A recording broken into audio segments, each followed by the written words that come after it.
American dream, especially for our young people, which is why this big, beautiful bill does so much to bring American manufacturing back to the United States of America. These working families tax cuts, they don't just cut your taxes, though they certainly do. They reward companies for building and investing in the United States of America. Because isn't it nice to have an administration that is fighting for the businesses and the workers that are building right here at home rather than shipping our jobs off to Asia or Mexico?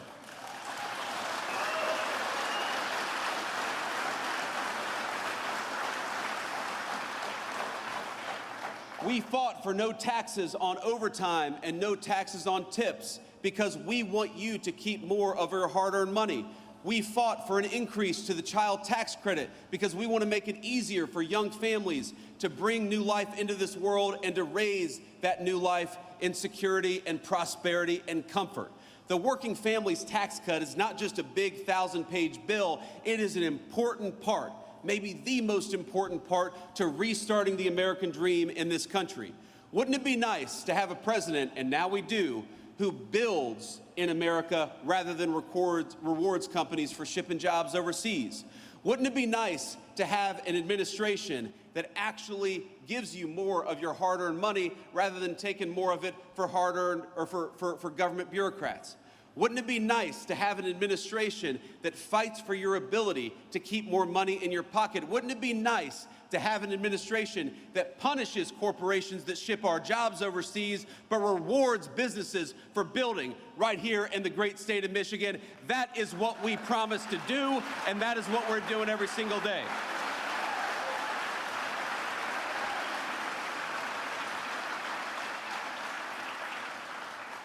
Now, I don't know if you saw the headlines this morning, if you turned on the TV this morning, but the president right now is participating in a great state visit to the United Kingdom, our closest ally, of course, going back to the very beginning of our country when we didn't always agree very early on. But pretty much since then, they've been very close friends of the United States, about 200 years, our most important ally in the world. And the president is over there, and somebody asked me, would you rather be in England celebrating the state visit? I said, no, I'd rather be right here in the great state of Michigan where people are grilled and great products for the American people.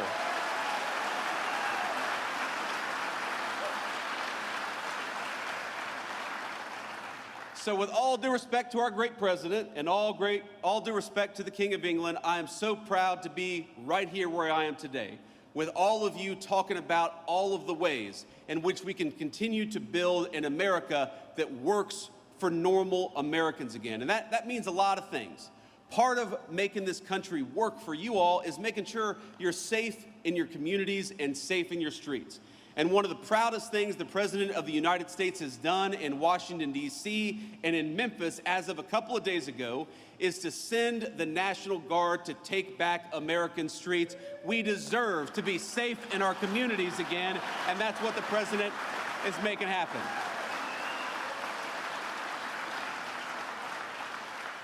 And it's so funny, you go to these places and, you know, the TV cameras, very often the fake news media, all due respect to the fake news. We love them, even when we don't. They show up in these places and they put a microphone or a camera in front of somebody who they assume is a Democratic voter, and they say, what do you think about Donald Trump deploying these people to your city? And every single person says, it's a great idea. I just want to be safe, and we're glad the president is making that happen. So my one message to Governor Gretchen Whitmer here in the state of Michigan is, oh, come on. My one message to Gretchen Whitmer is, look, the city of Detroit we know has got some serious crime problems, and we know that it's the people in Detroit who suffer the most when crime is allowed to run rampant all over city streets. Gretchen, we are happy to send the National Guard to Detroit, Michigan. All you got to do is ask.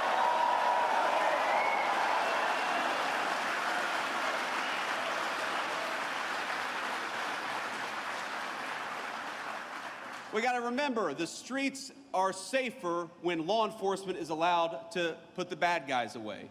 And just as we want to protect your job and we want to make sure you have a good wage when you work hard, we also want to make sure when you go home, you can enjoy your neighborhood and enjoy your community and safety. You know what else we want to do? We want to make sure that our young people stop dying of this terrible poison, this fentanyl and other drugs that are being brought in by these cartels.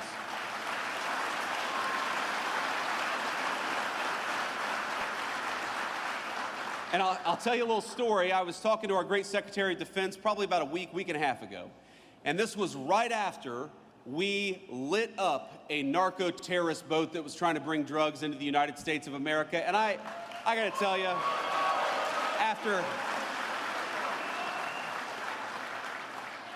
I am a child of the war on terrorism era. I served, just as Tom did, in our military. I deployed to Iraq as a United States Marine, a young enlisted United States Marine. I am proud to have a president who is sending our military to light up the cartels that threaten our people in our own backyard. That's where the military belongs, if they belong anywhere.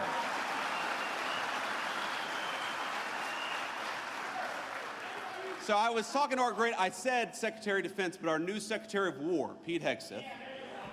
And I was talking to Secretary Hegseth, and you know what he said? He said, you know what, Mr. Vice President, we don't see any of these drug boats coming into our country. They've completely stopped. And I said, I know why. I would stop too. Hell, I wouldn't go fishing right now in that area of the world. But that is what a military that is dedicated to its purpose and a commander-in-chief that is dedicated to the national good can do. If we just have our actual government fighting for the interests of Americans and nobody else, we can make this country safer, we can protect your jobs, we can make sure you've got the best wages anywhere in the world, and we can stop this terrible poison from coming into our country. We just needed a president who was willing to fight for you, and now we've got one.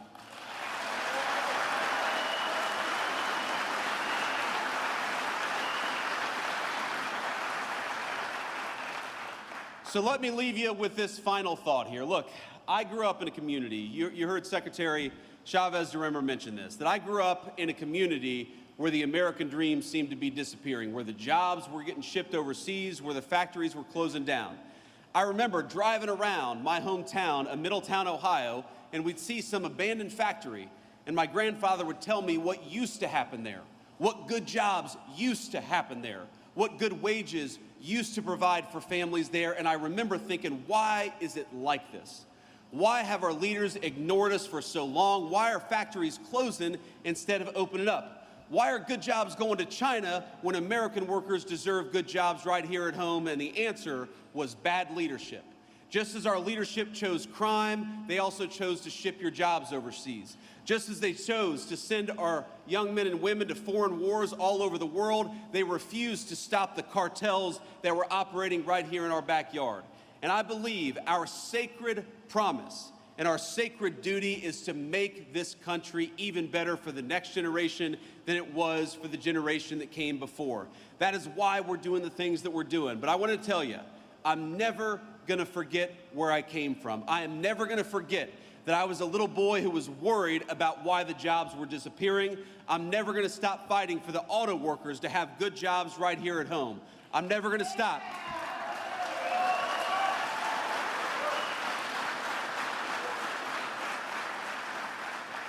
I'm never going to stop, and neither is the President of the United States, from fighting for your public safety, for your good wages. We're going to fight for when you send $1 to Washington, D.C., that we spend it wisely.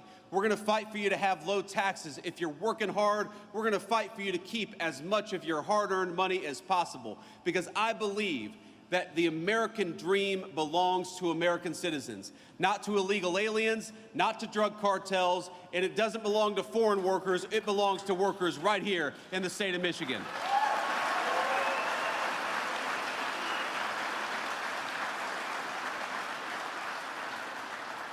So I hope you remember, when you're voting in 2026, you have a choice between somebody who tried to fight for the illegal aliens and somebody who tried to fight against the drug cartels. You've got a choice between somebody who is trying to get good law enforcement officers to be able to do their job and those who demonized our cops and demonized our National Guardsmen.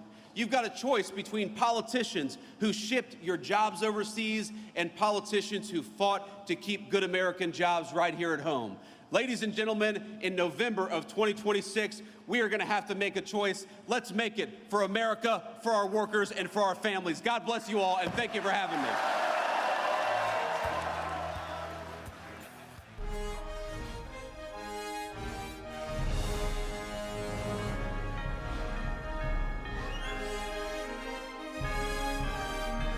This is NTD Newsroom, live from our global headquarters in New York City. Good afternoon, and thank you for joining us today. You were just watching Vice President J.D. Vance touting President Trump's achievements, saying that this is an administration who works for the American people instead of against it, and mentioning Charlie Kirk as well, saying that he would not be here without Kirk's help. All right. Top story today. A Texas State University student who mocked the death of Charlie Kirk is no longer at the university. The student's actions was caught on camera and even drew criticism from the state's governor. This video shows the student slapping his neck, then climbing the base of a statue and reenacting the moment Kirk was shot. The conservative speaker died after being shot in the neck last week during an event at Utah Valley University. Texas Governor Greg Abbott responded to the video on X, calling for the student to be expelled. During an event yesterday, the governor had this to say. Whenever we see students who are celebrating an assassination, that goes beyond the bounds of what is humane, goes beyond the limits of what is humanity, and it must end. And we as a society, we as a state, must send a signal that behavior like that, celebrating an assassination, is wrong in a civil society. Hours after Abbott's message yesterday, the president of the university issued a statement saying he is no longer a student at Texas State University. It's not clear whether the student was expelled or he voluntarily withdrew. The school's president says federal law prevents the school from commenting on matters of individual students' conduct. Eastern New Mexico University, Roswell, has fired a security guard for posting comments on social media mocking the death of conservative leader Charlie Kirk. His firing comes as some Republicans call on employers to fire workers celebrating the 31-year-old's assassination. Kirk was assassinated last Wednesday while speaking with students on campus at Utah Valley University. Fellow conservative activist Scott Presler identified the employee on X as Oswaldo Baquez Nava. Presler wrote, quote, "How can anyone that celebrates Charlie Kirk's assassination continue to serve as a security officer in charge of protecting lives?" Nava's Facebook post read, quote, "I woke up today and guess who didn't? Charlie Kirk, LOL." In a video statement, Eastern New Mexico University, Roswell, President Sean Powell commented on the firing. Powell said the safety of students, faculty, and staff was the university's top priority. Attorney General Pam Bondi clarifying in the wake of Charlie Kirk's assassination that speech won't be prosecuted unless it unlawfully incites violence. Meanwhile, Secretary of State Marco Rubio said that foreign nationals who made celebratory comments over Charlie Kirk's assassination will have their U.S. visas revoked. Joining us now to discuss all this is Kimberly Herman. She is the executive director at Southeastern Legal Foundation. So first of all, good afternoon to you, Kimberly. So I want to ask you, are all forms of speech, protected under the First Amendment, even if they may be deemed hateful or offensive? No, not all forms of speech are protected under the First Amendment. What we're seeing in the last few days, and it's absolutely disgusting, but what we're seeing is more people calling to incite violence, right? When you are celebrating somebody's death, somebody who was publicly assassinated in front of the entire world, and you are celebrating that, you are essentially calling for more actions like that. We've actually seen calls like that. We see it from teachers. We see it from private employees. We see it from fire chiefs. We're seeing it all across this country. It's disgusting. And no, it crosses the line. It is not hate speech. It is then inciting violence, and it needs to be stopped. Okay, so then I want to ask you then, what is the legal line exactly between speech that someone might deem hateful and speech that incites violence? Yeah, so actually, hate speech has never formally been defined by the US Supreme Court. What they're actually going to look like is, are there calls for violence here, right? So saying that you don't agree with somebody, saying that you like something that happened is very different than saying a comment about how somebody should support somebody's death, how somebody should go out and incite this further violence. I mean, when you actually look at the motivations that are behind this assassination, you see pure hate. You see people saying, if you disagree with Charlie Kirk, if you don't support transgender people, then we should end lives, that we should stop that. That is so much more than just saying, you know, I believe X, Y, or Z. There is a call for violence in this country. We are seeing it playing out in our blue cities, in our blue states. We're seeing it play out last week on our college campuses. It needs to stop. People need to start having civil discourse in this country. And I think that that's really what our Attorney General and our elected officials are getting at here. Let's start talking with one another, and let's stop spewing this hate and this inciting of violence. Right, and that's what Pam Bondi was talking about as well earlier in the week, that they're going to go after people that incite violence with their speech. So what legal actions, I'm wondering, can the DOJ actually take against speech that incites violence?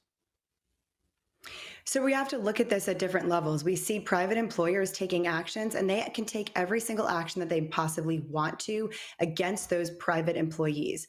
The clip that you showed earlier about the student in Texas, and we see students all across this country. You know, when you're reenacting an assassination, when you're reenacting the death of a father of an American who fought for this country day in and day out, that is so much more than making a political commentary. You are then essentially showing people what they should be doing and going out there. And so I think that, you know, on college campuses, action should be taken against these students, and it will be, as we're seeing state governments. We're seeing K through 12 teachers that are being removed from the classroom and started disciplinary procedures. And so, you know, we need to be vigilant, as Americans. We need to be pointing this out. And we, quite frankly, need to just start, like I said, talking to our neighbors. We can disagree, and that is fine. But celebrating and promoting and inciting violence has absolutely no place in America, especially on a day like today when we need to be celebrating our Constitution, celebrating our First Amendment here on Constitution Day. Let's all do that and honor Charlie's memory by going out and engaging in civil discourse with our neighbors. Right, that is absolutely correct. Is there a threshold, I'm wondering, that needs to be met before the U.S. can open a case on the grounds of incitement for violence? And I'm asking this in the context of an example a few days ago where a British comedian was arrested because of a post online that said along the lines that if you're a trans-identified male in a female space only, he was tweeting about this, I believe, call the cops, and if all else fails, punch him. I think he said that. Is that enough for authorities to take action against you here in the U.S.? The inciting of violence could possibly be enough, right? The beginning part of that, absolutely not. We all can state our views, and quite frankly, a man has absolutely no place in a woman's, restroom, and a woman there may have absolutely every right to defend herself physically if she is being attacked. And so, yes, where is that threshold? The courts are going to start to tell us. Again, as I mentioned, the Supreme Court has not definitively weighed in on some of these issues. And quite frankly, it's because this is disgusting behavior. This is not something that has ever happened in our country in this way. God willing, it will never, ever happen again. But if people would just stop and think about what they're saying and realize they are talking about a father, they are talking about a husband, they are talking about a son, say what you want about policies, say what you want about his speech, but stop mimicking his death, stop mocking his death, and stop promoting other people from going out there and acting the same way, because that blood will be on their hands then. Yeah, I totally agree with you on that. As well, President Trump advisor Stephen Miller recently, in the wake of Charlie Kirk's death, the path forward is not to mimic the ACLU of the mid-90s. He's saying this. He's saying it's necessary to take all rational steps to save Western civilization. What does he mean by that when he says that? I'm not exactly sure what Stephen Miller meant by that and what was in his head, but I can tell you that the way that I would interpret that is that we need to be standing by our Constitution. We are a country of rule of law. We have a First Amendment. We all need to be using it. We need to be using it respectfully. And we're seeing this in other areas too, right? We saw Secretary Rubio come out and make comments about how, those applying for visas, if they're calling for additional violence against this country, if they're calling for additional violence against any individuals, that they will not get their visa. And he has every right to do that. If they are creating a public threat, if they are supporting violence, if they are supporting terrorism against this country, then they should not be in this country. This is where you seek the American dream. And if you're not actually believing in the great experiment that is America and believing in American ideas, you have no business being in this country. And I think that's what Stephen Miller was probably really getting at in those comments. Okay, I'm glad as well you brought up the visa thing. So Secretary of State Marco Rubio is talking about potentially revoking visas for foreigners. And this is in the context of speech. So I want to ask you, don't legal visa holders in the U.S. have First Amendment protections as well? They do have First Amendment protections. There are additional statutory regulations and statutory requirements, right? So Congress passes laws, and in order to get and keep those visas, those particular requirements under those laws have to be met. And if you are posing a public threat to this country, if you are inciting violence, if you are potentially a terroristic threat to this country, then those are reasons why your visa could be revoked. And so, yes, you have First Amendment rights, but there are also additional requirements that have to be met to get and to keep those visas. It's not just a blank check to go do whatever you want in this country. You still have to follow our laws and our Constitution.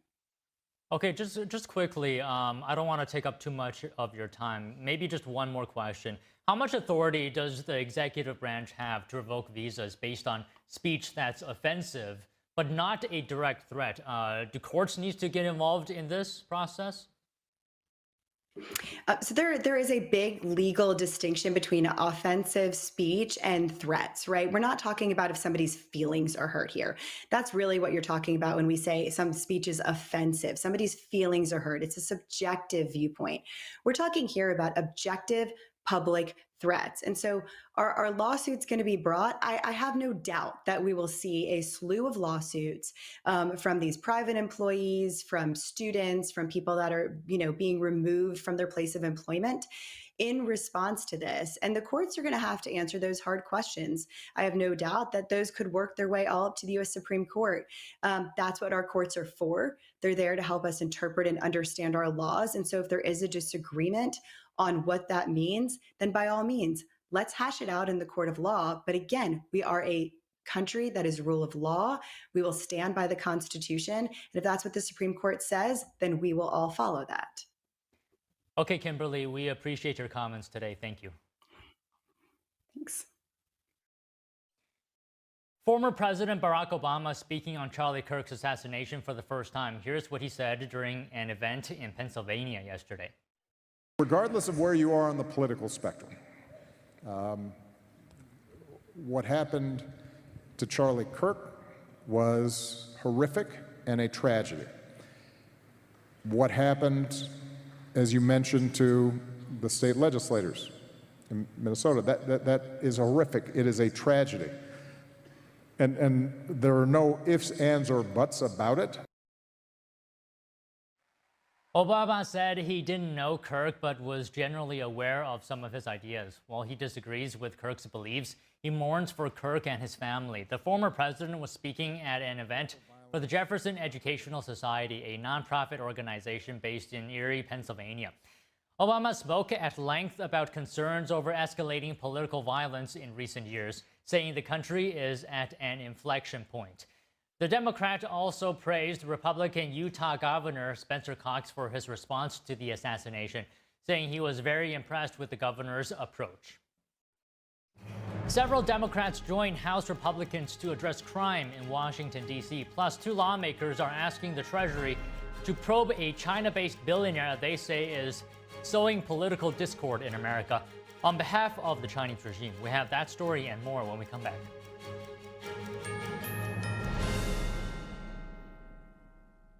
Divinely inspired traditional oil painting inspires compassion. Artwork created in truth and beauty illuminates a path to goodness. Rediscover traditional art, revive classical culture. We warmly invite oil painters from around the world to participate in the 7th NTD International Figure Painting Competition, a celebration of classical realism. Please visit oilpainting.ntdtv.com.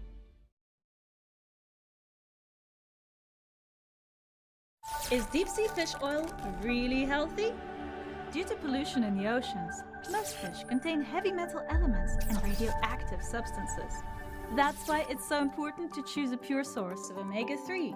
Puritang green vegetable omega-3 is made from purslane and perilla seeds, which are rich in nutrients and minerals, especially vitamins A, D, E, calcium, and iron. With natural processing and no harmful chemical additives, it has more than 90% concentration of omegas 3, 6, 7, and 9. It effectively improves brain power and is beneficial to the heart's health. Puritang omega-3 does not smell of fish and contains no pollutants, so both adults and children can safely and easily consume it over a long period of time. Puritang green vegetable omega-3, greener, healthier, and more effective. Visit puritang.com to learn more. There's a whirlwind of emotion and activity going on in this painting. And there's chaos all around and threat from below. The wolves surrounding her, and they're anything but unmoved. They're moving all the time, and we sense that. But this little girl... FBI Director Kash Patel recapping what his department has done in the aftermath of Charlie Kirk's assassination. We have a clip from his oversight hearing before the House Judiciary Committee today. Take a look. Charlie Kirk was unfortunately assassinated on September 10th. We immediately, the next day, released images early in the day in local time in Utah to start the public partnership in our manhunt for the assassin and culprits. At approximately 5 p.m. local time, I arrived on the ground and walked the crime scene myself, and we flew multiple FBI assets in and out to process DNA simultaneously while bringing in evidence response technicians, hostage rescue teams, and other experts to assist state and local law enforcement with their investigation. At 8 p.m. local on September 11th, the FBI collected and populated and promulgated at a press conference a video of the suspect on the grounds. We also released enhanced images. Due to that release that I directed and ordered, the suspect involved was apprehended and in custody at 10 p.m. local time. That's less than 2 hours after we did the video release and the photo release. Lawmakers questioned Patel on the Charlie Kirk assassination. January 6th, his firings within the FBI, his loyalty to President Trump, the Epstein files, and more. This is the FBI director's second day of testimony on Capitol Hill after appearing before the Senate Judiciary Committee yesterday. Congressman Jerry Nadler questioned Patel on the prevalence of political violence in America. Listen. Director Patel, do you agree that there is political violence from both the left and the right? There is too much political violence. Do you agree, yes or no, that there's violence? There is too much political violence based on ideologies from either side. From either side, okay. The FBI director highlighted what his bureau has done to fight crime under the Trump administration. He says the FBI has arrested more than 23,000 violent criminals, which is twice as many a year ago to date compared to last year. It took over 6,000 firearms off the streets, identified and found 4,700 child victims, and arrested 1,500 child predators, all at higher rates year to date compared to last year. Patel says the FBI also captured 4 of the top 10 most wanted fugitives in the world in 7 months, as many as during the entirety of the Biden administration. House lawmakers passed the first of several bills to address crime in Washington, D.C. Republicans say the bills could be used as a blueprint to address crime in other cities and states. NTD congressional correspondent Melina Weisskopf has more about the bills. Two crime-related bills passed the House and are now headed to the Senate for a vote. They aim to overturn Washington, D.C.'s laws addressing youth offenders. The first one aims to lower the age from 16 to 14, in which minors can be charged as adults for certain felonies, like murder. The second one, called the D.C. Crimes Act, aims to charge young adults exactly as adults, redefining the term youth offender from age 24 to age 18. It also aims to provide more transparency into how many young people here in D.C. are actually committing crimes. They're creating a public website to keep track of it. Here's the bill sponsor, Congressman Byron Donalds. District officials have actively facilitated dysfunction and chaos through their progressive soft-on-crime policies. Instead of addressing the clear epidemic of youth crime in the city, the D.C. City Council increased the age of youth offenders to individuals 24 years old and younger, meaning fully grown legal adults in the District of Columbia can receive sentences meant for children. His bill got the support of 30 Democrats, though most Democrats were opposed, saying that bills like this undermines D.C.'s autonomy. Now we'll have to see if that same level of Democrat support makes its way over to the Senate so that these bills actually have a shot at becoming law. In other news, lawmakers from the House Oversight Committee are now asking the Treasury Department to probe a China-based billionaire by the name of Neville Roy Singham. These lawmakers say that he's the main backer behind a Marxist group, Party for Socialism and Liberation, and that he's also played a key role in organizing nationwide protests, including the riots in Los Angeles.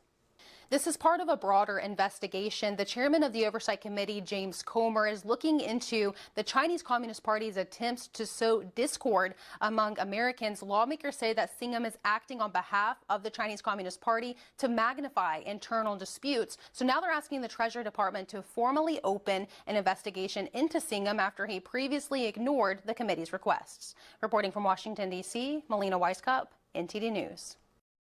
Happening now, Federal Reserve Chair Jerome Powell is holding a news conference. Let's take a look.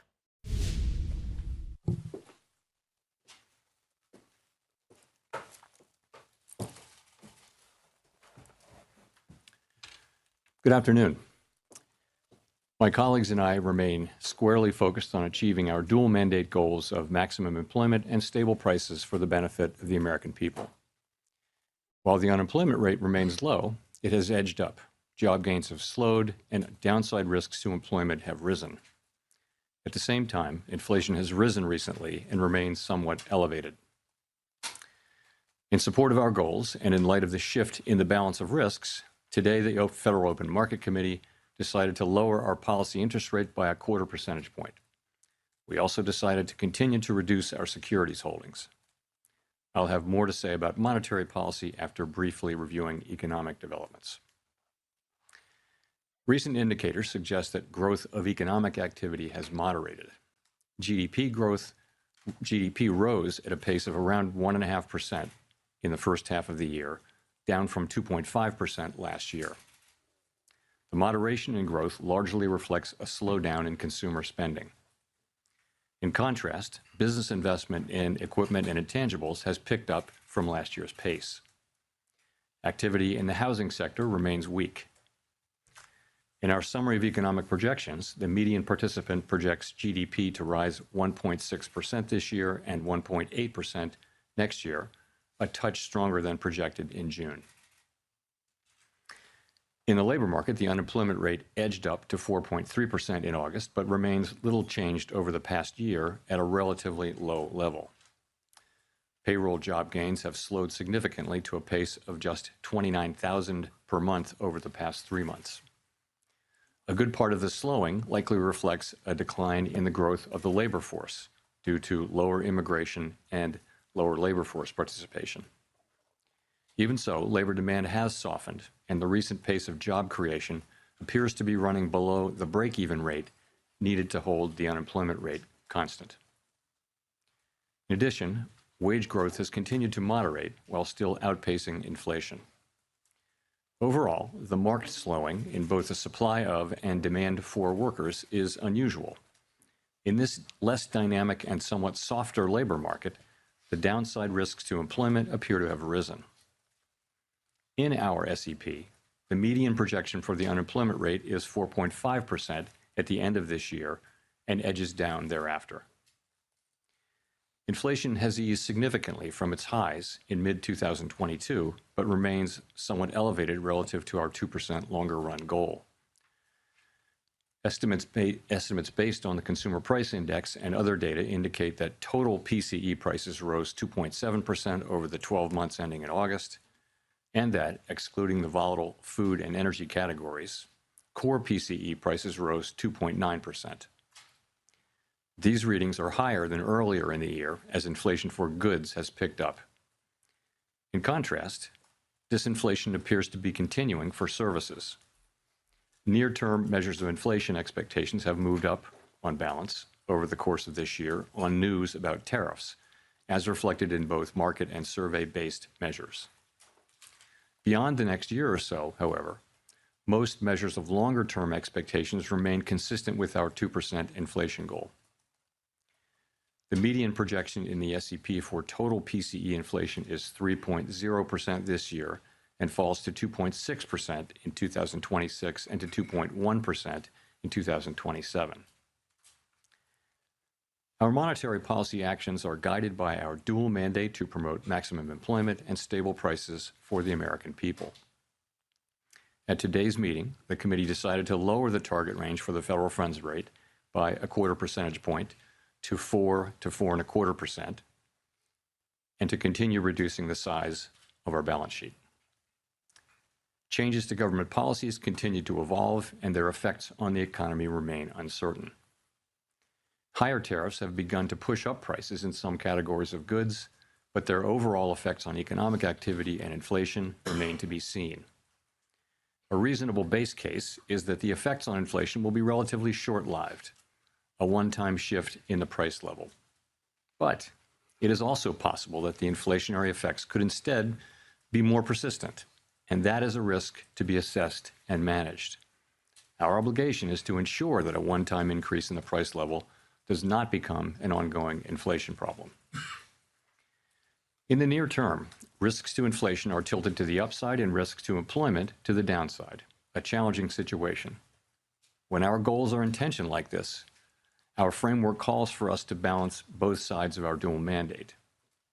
With downside risks to employment having increased, the balance of risks has shifted. Accordingly, we judged it appropriate at this meeting to take another step toward a more neutral policy stance. With today's decision, we remain well positioned to respond in a timely way to potential economic developments. We will continue to determine the appropriate stance of monetary policy based on the incoming data, the evolving outlook, and the balance of risks. In our SEP, FOMC participants wrote down their individual assessments. You're just watching now Federal Reserve Chair Jerome Powell announcing a 25% cut to the Fed funds rate. And joining us now to discuss is Daniel Lacalle. He's the chief economist at Tressis, an international financial analyst and author of Freedom or Equality. We're also joined by Dave Herbert, research fellow at American Institute for Economic Research. So we got the number today. Daniel, let me start with you. From what you heard of Powell, what do you think the Fed is balancing right now? What is his priorities? I don't understand anything that he's saying. He is completely abandoning the mandate. The Fed is, on the one hand, acknowledging the atrocious revision of jobs that was seen for 2023 and 2024.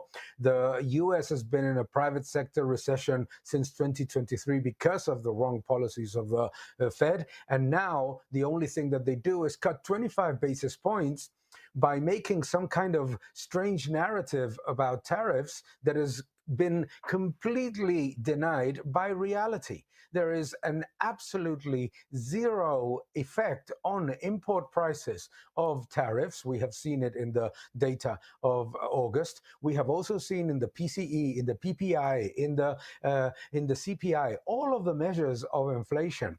There is absolutely no impact of tariffs on inflation, and yet acknowledging that they are above the neutral level and understanding, according to the Federal Reserve of Minneapolis, that every time that they step for 6 months above the neutral level. They are destroying jobs in small and medium enterprises that account for 90% of job creation in the United States.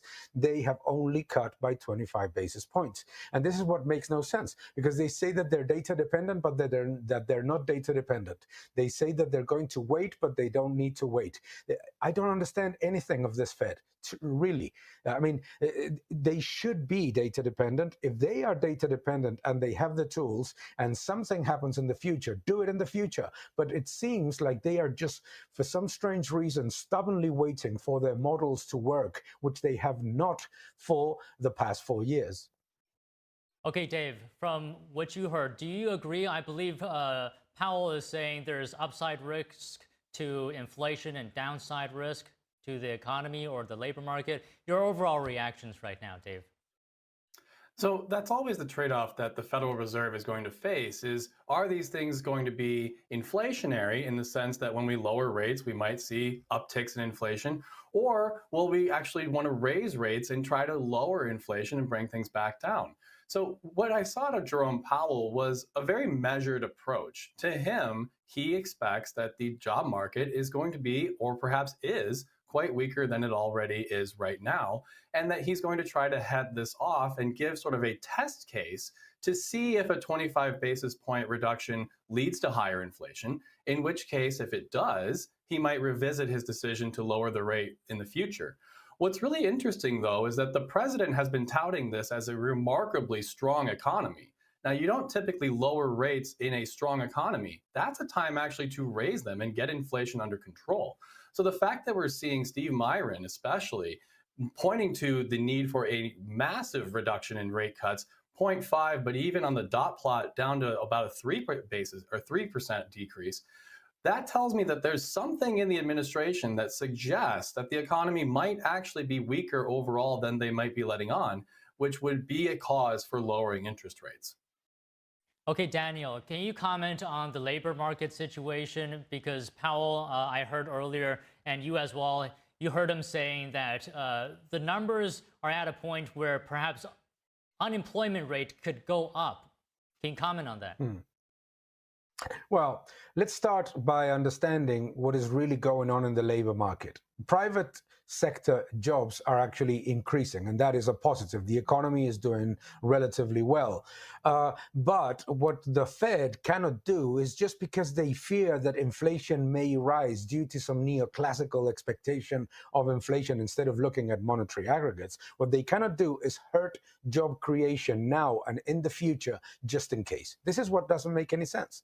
I mean, I, as a libertarian, I believe that the Fed should not set rates, but starting from the point that they should be at a neutral level, what we need to understand is that the economy growing and the labor market being relatively resilient are not reasons to keep elevated rates, because what drives inflation is not the rates. What drives inflation is the fact that the Fed increased dramatically money supply, which led to an enormous level of increase in government spending, which accelerated money velocity and therefore created this enormous mess. So bringing down rates by 25 basis points is not going to create an inflationary burst. What creates an inflationary burst is massive increase in government spending. Government spending is actually under control. Deficit spending is coming slightly down. All those things are under control. So the economy is in a relatively good shape,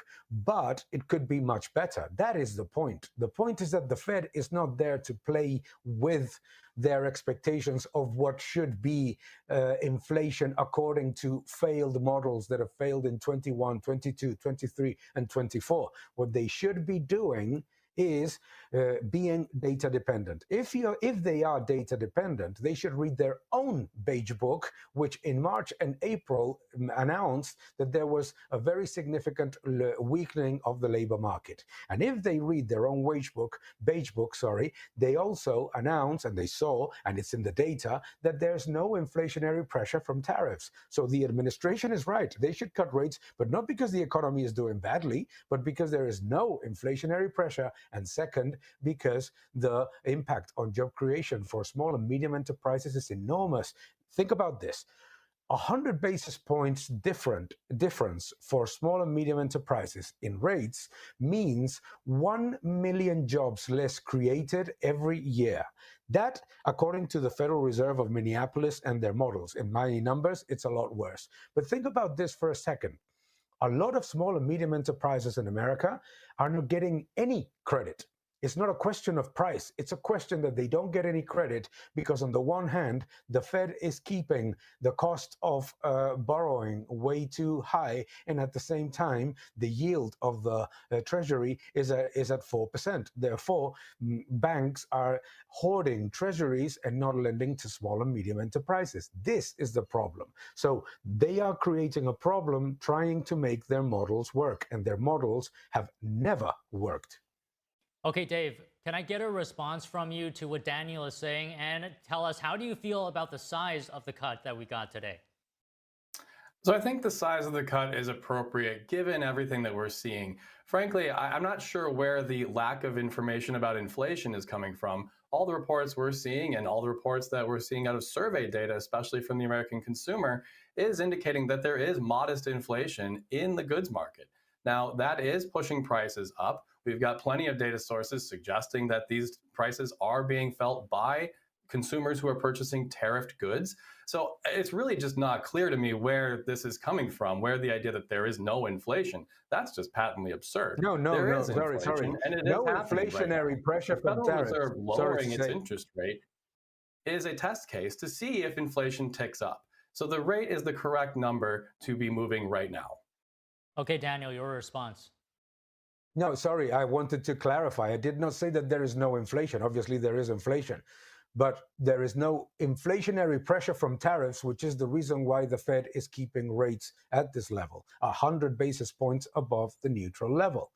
There is inflation, obviously, and we know it, but if monthly inflation is exactly the same as it was in September, October, and August of 2024, then the impact of tariffs is zero. We have seen it in import prices. Import price increase for US is 0% year to date, 0.9% in the, if you look at the figures excluding energy, so virtually none, compared with the inflationary pressures that we saw. That is the key element. Do I want deflation?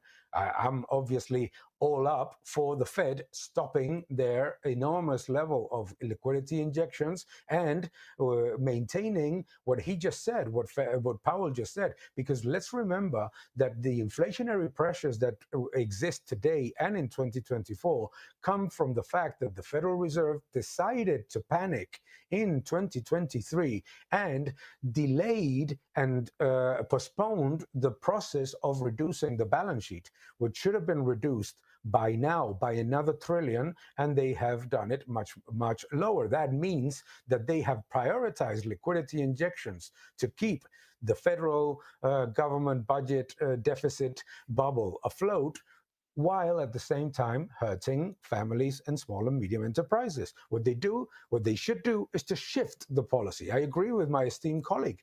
There are inflationary pressures, but they're not coming from tariffs. That is a false narrative. That is, they're coming from the fact that obviously we all know inflation is accumulative. And if inflation is still showing the effect of the increase in both money and supply and money velocity from 2021 to 2024. Okay, Dave, can you clarify for us your view on tariffs with regards to its impact on prices?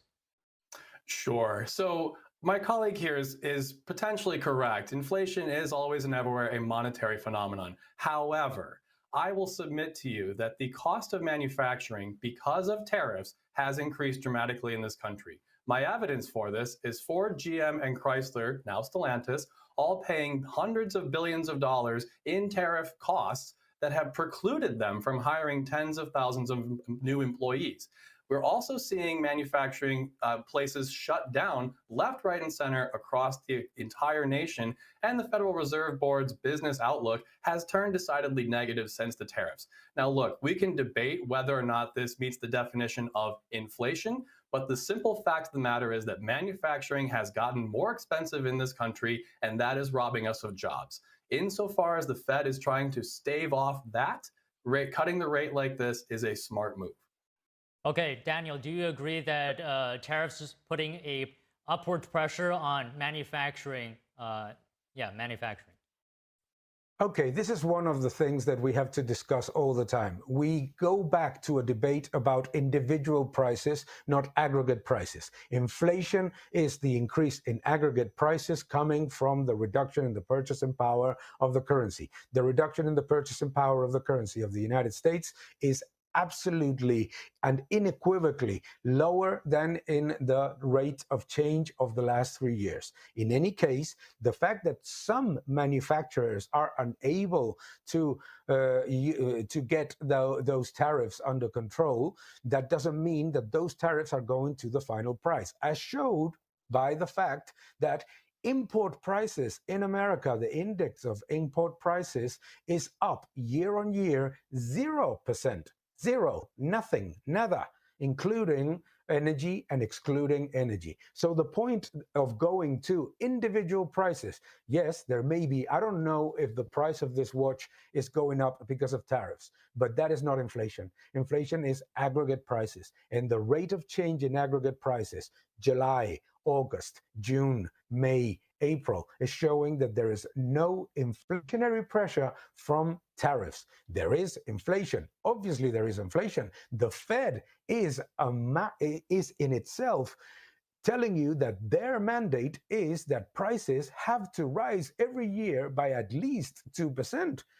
So, of course, there is inflation, but the inflationary pressure from tariffs is non-existent. Is there one or two companies that are not adapting to those tariffs? Maybe.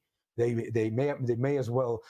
By the way, a very interesting point that my esteemed colleague mentioned, if those companies are unable to adapt to the tariffs, and that is precluding them from hiring tens of thousands of jobs, they're only cutting rates by 25 basis points, then they're not fulfilling their mandate.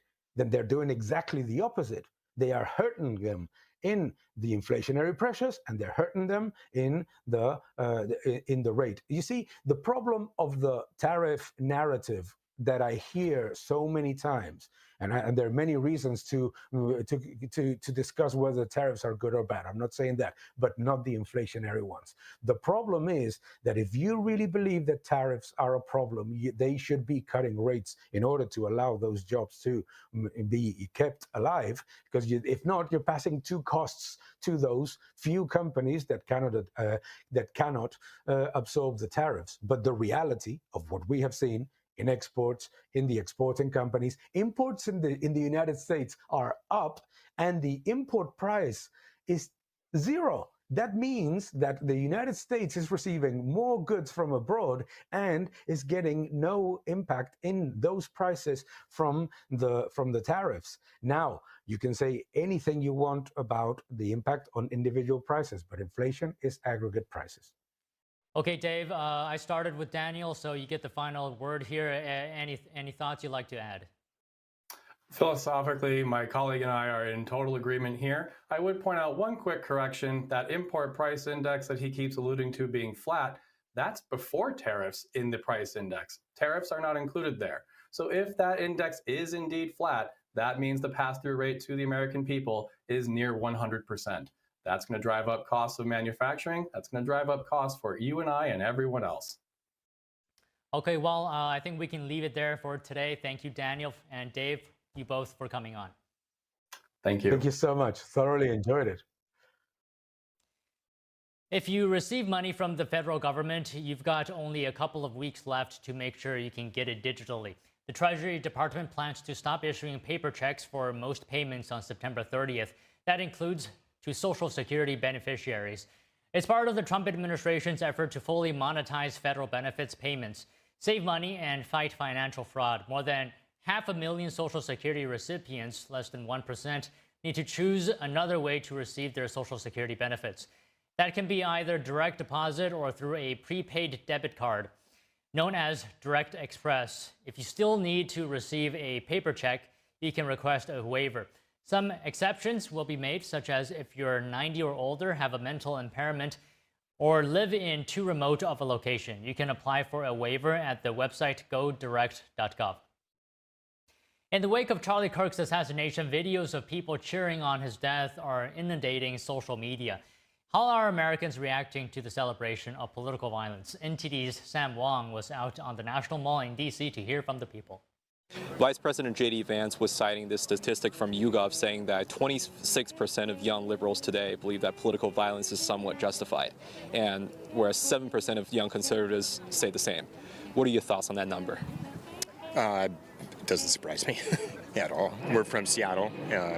It's very liberal out there, and we get a lot of that sort of rhetoric out there. I can't believe in the country we're at today that if you speak your mind, they want to shut you up. It's funny that the left and the party of tolerance and et cetera just wants to shut conservative voices down, and it's insane to me. There's strong forces that are indoctrinating the young people today, and I think the government through Donald Trump, they'll come to find out where the money's coming from and maybe shut some of those places down.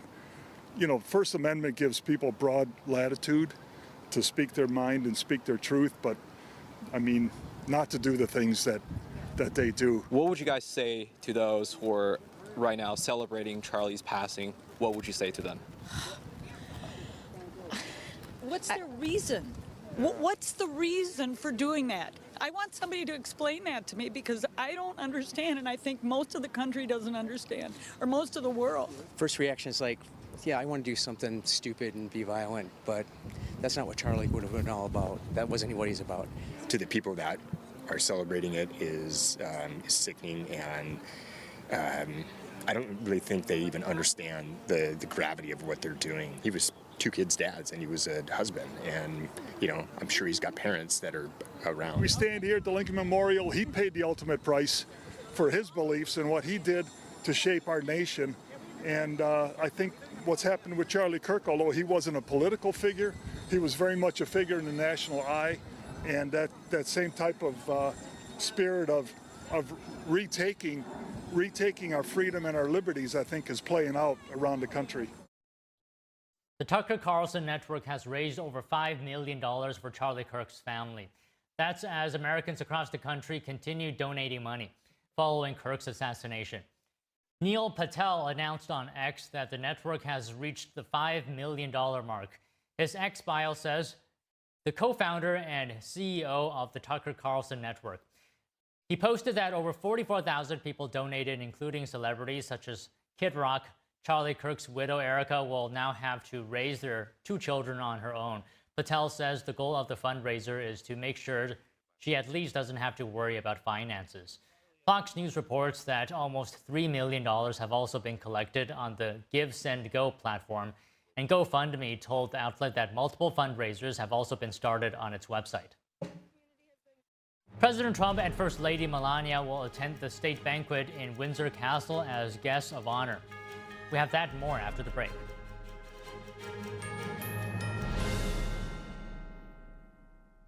Amazing grace, how sweet the sound that saved a wretch like me.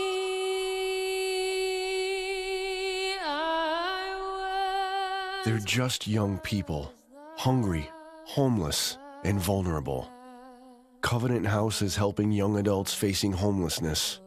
We're providing safe shelter to thousands, but the need is overwhelming. Please call or go online now. With your gift of $19 a month, we'll send you this blanket as a reminder of the comfort your gift provides a young person tonight. You'll provide safe shelter, hot meals, and medical care. Call the number on your screen or go online to safeplacetosleep.org. With almost 4 decades in the spotlight, Cindy Crawford has never lost her stunning glow. With her gorgeous, age-defying skin, US Weekly says, whatever she's doing, it's clearly working. How does her skin still look firm, smooth, and youthful at 58? It's Meaningful Beauty. And now, with new advanced formulas, it's better than ever, delivering our age-defying ingredients even deeper into the skin to fight wrinkles where they begin. Just wait until you see the difference Meaningful Beauty can make for you. Instant hydration, instant plumping. My skin looks amazing. What I'm most proud of is over 5 million women have trusted Meaningful Beauty, and they're getting great results, and I get that feedback from them in airports, supermarkets, walking down the street, and I love it. And today, we are celebrating 20 years of Meaningful Beauty with a brand new offer you don't want to miss. You can get the entire advanced Meaningful Beauty system with all 5 age-defying super treatments. And when you order today, you'll receive our Targeted Treatment Duo, a $128 value free. Introducing the Wrinkle Smoothing Capsules to target crow's feet, forehead lines, and lines around your mouth. Plus, you'll also get the new